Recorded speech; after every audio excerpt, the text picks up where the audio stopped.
আসলে আমাদের বাংলাদেশের অর্থনীতির যে ভিত্তি, এটা যদি আমরা দেখি তাহলে যে ভিত্তিগুলো দাঁড়িয়ে রয়েছে, একটা হলো গার্মেন্টস সেক্টর, আর একটা অন্যতম ভিত্তি হচ্ছে আমাদের ফরেন রেমিটেন্স।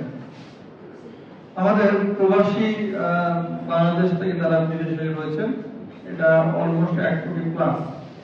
তো এই এত বড় সংখ্যক প্রবাসী দেশের বাইরে রয়েছেন, এবং ওরা যে ফরেন রেমিটেন্স দিচ্ছেন, এটা কিন্তু আমাদের এটা ফরেক্সেও ভূমিকা রাখছে, এবং এটা আমাদের কিন্তু ইকোনমিতে খুবই গুরুত্বপূর্ণ ভূমিকা রাখছে। এবং এই আমাদের আপনাদের করোনার সময় কিন্তু আমাদের এই সারা বিশ্বে যখন একটা অতিমারি হয়, সে সময় অনেক প্রবাসী দ্বারা কিন্তু সেখানে জবলেস হয়ে দেশে কিন্তু ফিরে চলে আসে। এবং বর্তমানে আমরা হচ্ছে যে ইরান সঙ্গে যে যুদ্ধ চলছে, ইউএসএ এবং ইসরায়েলের সেই যুদ্ধ এবং রাশিয়ার যুদ্ধ, তো এই যুদ্ধগুলোর কারণে কিন্তু অনেকে কর্মহীন হয়ে দেশে চলে আসছে এবং প্রতিদিন চলে আসছে। তো এটা কিন্তু আমাদের দেশের জন্য অত্যন্ত ক্ষতিকর।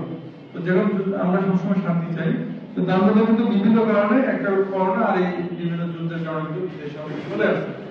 তো এবং গ্লোবাল বিভিন্ন যে অর্থনৈতিক অবস্থা হওয়ার কারণে অনেকে দেশ থেকে দেশে হয়ে যাচ্ছে। এবং এছাড়াও আমাদের বাংলাদেশিদের বিভিন্ন আমাদের লোকজন বাইরে যে তারা হয়তো নিযুক্তিত করার জন্য দেশে চলে আসতে হচ্ছে, যেমন বাহানে গলা কেটে ফেলছে একজন মালিকের। তো এদের অনেক ঘটনা আছে। তো যাই হোক, এই যে বিদেশ থেকে দেশে চলে আসছে, এই বিষয়গুলো এগুলো কিন্তু কখনোই আমাদের জন্য ভালো নয়। এমনিতে আমাদের বাংলাদেশে জনসংখ্যা অত্যধিক বেশি, আমাদের প্রধান সমস্যা জনসংখ্যা। যত বেশি সংখ্যা আমরা জনগণকে যত বেশি বিদেশে পাঠাতে পারবো, এবং শুধু বিদেশে পাঠালেই হবে না, তাকে আমরা যদি স্কিল করে পাঠাতে পারি, তাহলে কিন্তু তিনি কিন্তু আমাদের দেশের সম্পদ হিসেবে পরিণত হবে। এবং একজন স্কিল ম্যান পাওয়ার এবং আনস্কিল ম্যান পাওয়ার যে ইনকামের যে আপনি রেশিও যদি দেখেন, তাহলে সেটা অলমোস্ট 5 গুণ বা অনেক ক্ষেত্রে আরো বেশি, 10 গুণ আয় করা সম্ভব। একজন আনস্কিল আমি ম্যান পাওয়ার যদি বিদেশে পাঠাই, তাহলে হয়তো সে $200 আয় করবে, কিন্তু আমি স্কিল ম্যান পাওয়ার পাঠালে সে কিন্তু দেখবেন মিনিমাম $2000-3000 $3000 আয় করা সম্ভব।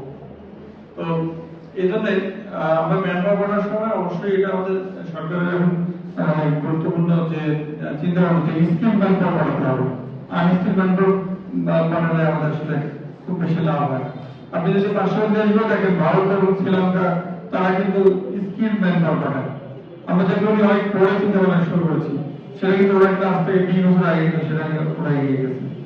ওদের একজন ছবি করে যে ইনকাম করে, আমরা কিন্তু 5-10 করে সেই ইনকাম করছি, তাহলে তো ইনকাম আমাদের বেশি।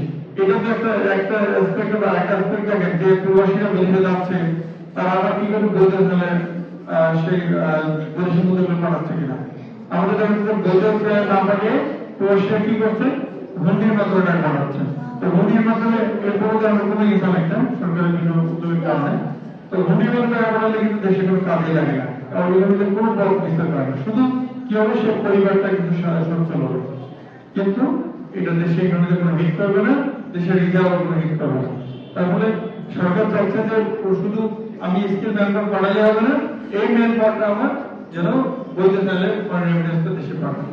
আমাদের এখন যে বিদেশে যে শ্রমিক বা যারা বিদেশে বিদেশে গিয়েছে, তারা যদি সবাই বৈধ চাইলে এসে নাও যদি দেশের মধ্যে পাঠায়, তাও কিন্তু আমাদের যে রিজার্ভ আছে, এটা মিনিমাম 5 গুণ বেড়ে যাবে একদমই। এই লোকজন যদি পাঠায় তাদের কিন্তু অনেক ইকোনমিক বুস্ট আপ করবে, এটা খুবই সমস্যা। তাই আমাদের এটা খুব জোর দেওয়া দরকার, যারা বিদেশে যাচ্ছে তারা যেন অবশ্যই বৈধ চাইলে ব্যাংকিং চ্যানেলের জন্য তারা দেশে অর্থ পাঠায়।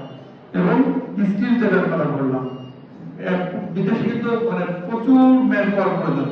যদি আপনি জাপানের দিকে চিন্তা করেন, জাপানে তো প্রচুর লোক দরকার, তারা তো এজ পিপল হয়ে গেছে, তাদের বেশিরভাগ 80 বছর 100 বছর বয়স হয়ে গেছে, তাদের কিন্তু তাদের ম্যান পাওয়ার কিন্তু বেশিরভাগ এজড হয়ে গেছে। এখন আমাদের কিন্তু আমরা এখন ডেমোগ্রাফিক ডিভিডেন্ড সময়টা পার করছি। এই সময়টা আমাদের খুব যে জনসংখ্যার বেশিরভাগ কিন্তু কর্মদক্ষতা একদম ওয়ার্কিং পিপল।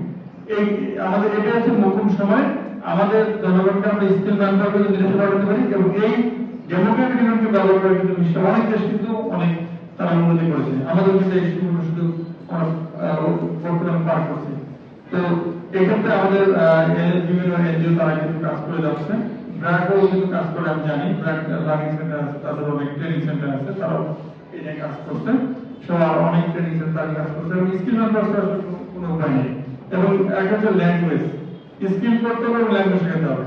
বিশ্বের অনেক দেশে অনেক ম্যান পাওয়ার দরকার, যেমন জাপানের কথা বললাম, আপনি বিশ্বের অনেক দেশে, ইউরোপে অনেক দেশে ম্যান পাওয়ার দরকার, শুধু স্কিল করে পাঠান, আপনি স্কিল করে এবং ল্যাঙ্গুয়েজটা শিখে পাবেন, তাহলে আপনার কোনো সমস্যা হবে না।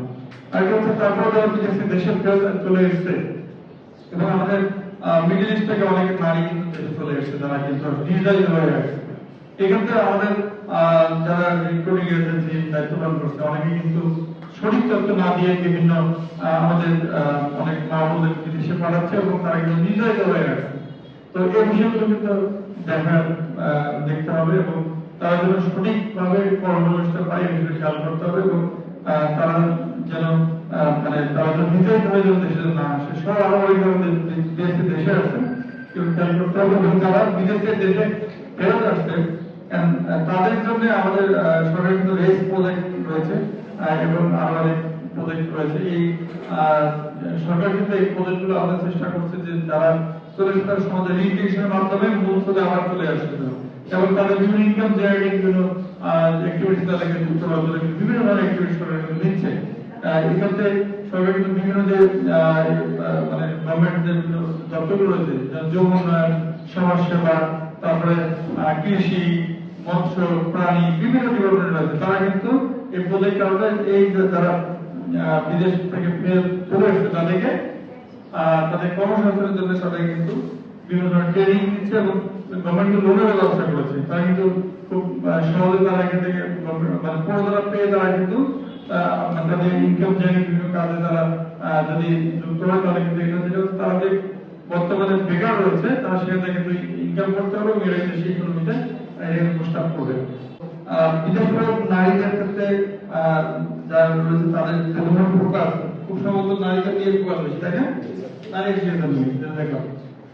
তো নারীদের যারা বেশ মিডল ইস্ট থেকে বেশ নারী কিন্তু আসে তাদেরকে কিভাবে সমাজে মানে এখানে কিন্তু কিছু বিষয় রয়েছে, তাদের সামাজিকরণের ব্যাপার রয়েছে, তারা কিন্তু দেশে আসার পর অনেক ক্ষেত্রে যেটা কিছু তাদের সম্পর্কে ধারণা কিন্তু সমাজে প্রচলিত আছে, তাদের কিভাবে এই ধারণা থেকে দূর করা যায়, এবং পরিবারকে তারা যেন আবার যেন চলে যেতে পারে, এবং পরিবার তাদেরকে সেভাবে যেন গ্রহণটাও করে, হ্যাঁ, এবং সমাজ যেন তাকে সেভাবে গ্রহণ করে, এই জন্য অ্যাওয়ারনেস বিল্ড আপ কিন্তু প্রয়োজন রয়েছে। এখানে সব স্টেক হোল্ডার সবার কিন্তু ভূমিকা রয়েছে, সমাজে যারা বিভিন্ন কর্ণাধিকার কাজ করে, তাহলে কি হবে এই নারীরা এবং শিশু যারা রয়েছে তারা যেন সমাজে আবার মানে সমাজে থাকতে পারে, এবং তাদেরকে ইনকাম জেনারেটিং বিভিন্ন শিশুদের জন্য পড়াশোনা এবং নারীদেরকে আবার তাদের আয়োজনের জন্য তাদেরকে যদি আমরা ইনভলভ করতে পারি, তাহলে কিন্তু আমাদের দেশের অর্থনীতি অনেক গুরুত্বপূর্ণ ভূমিকা রাখবে।